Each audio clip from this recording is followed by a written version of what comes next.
The risks of corruption, of insider trading, manipulation are not just higher than in traditional betting markets, they are actually baked right into the structure. All right, let's talk about the prediction markets, understanding what they actually are, how they function, and why, if we apply the normal mental model of sports betting or of entertainment gambling, we miss the whole point. In the video today, I'm going to look at 4 key risks that are inherent in this type of market. First, though, let's look at how do the prediction markets work. A lot of you might not be familiar with that. They're relatively new, or at least they're relatively high profile. Now, at the highest level, prediction markets allow people to trade contracts that pay out based on whether some future event happens. That could be a geopolitical event. Just last week, an anonymous trader pocketed more than $400,000 after betting that Maduro would soon be out of office. It could be an election outcome. It could be a court ruling, a regulatory approval.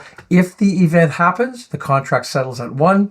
If it doesn't happen, it settles at 0. Now, the price of the contract, in theory, reflects the collective probability that's assigned by the market. That's people like you and me. It sounds pretty darn simple. It is the wisdom of crowds, but monetized sounds like a pretty good idea. But here is the key distinction. In contrast to the regular betting markets that we're used to, the prediction markets don't reward any type of randomness or entertainment. They reward information. In other words, you're supposed to know something that other people don't know. You might know it earlier, you might understand it better, and that is where the first major risk shows up. In the prediction markets, insider trading is the natural consequence of how things work. If you build a system where the profits flow to whoever has the best information, you are going to attract people with privileged access to that information. And I am not just being cynical here, I'm just being rational. If the markets are tied to elections, you have campaign staff, consultants, pollsters,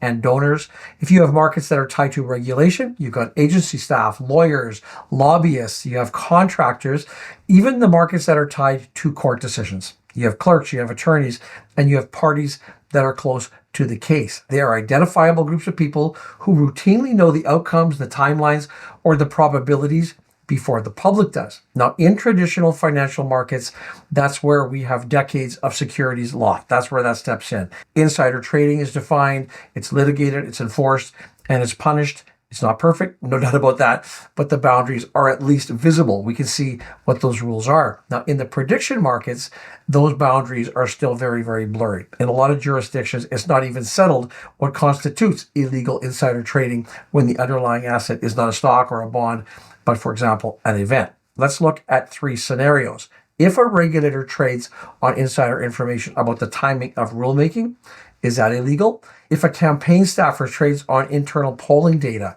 is that fraud?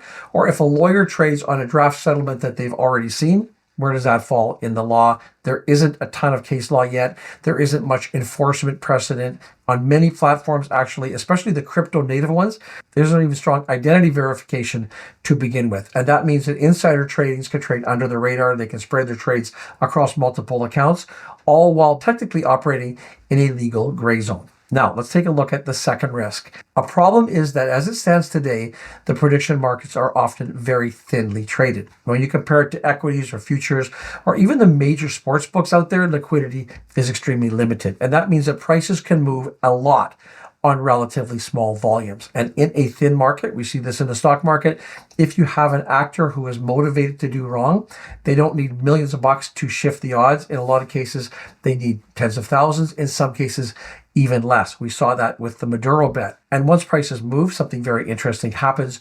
Journalists these days are starting to cite them. Social media accounts start screenshotting them. Commentators start calling them objective probabilities. The market stops then being just a market. It actually becomes a bit of a signal. And that creates a feedback loop. A price move influences perception. Perception then influences trading. Trading then reinforces the price. And suddenly what is supposed to look like just collective wisdom out there may actually be the footprint of a very small number of actors who have an agenda. Think about it. In a political or policy-related market, the agenda doesn't even need to be financial. Just moving the price itself can actually be the goal. It can be used to signal momentum, create narratives, or in this day and age, to sow doubt. And that brings me to the third risk. The traditional sports books are extremely careful about this exact issue. They avoid markets where the bettors can influence the outcome directly. You cannot bet on whether you will personally show up for the game tomorrow. You can't bet on whether you will commit a foul at a certain time of the game, at least not legally. The prediction markets, on the other hand, they operate sort of right at that boundary. When you have contracts that are tied to things like voter turnout, regulatory timing, strikes, court filings, the people that are trading those contracts may also directly be able to influence the outcomes. If you can delay a filing by just a week, or if you can move forward a decision by a day, or influence turnout in a narrow demographic, that can be enough to swing one contract from 0 to 1. At that point, the line between trading on information and changing reality gets very, very thin indeed. I will say this is not hypothetical. It is a structural consequence of tying the financial incentives to the real world events that participants actually have a say in the outcome. And finally, there is the risk that people talk about the least: public trust. This is actually my biggest worry. The prediction markets are framed not just as betting platforms, but now they're being framed as forecasting tools, as alternatives, if you will, to the polls. And when you frame it like that, it raises the stakes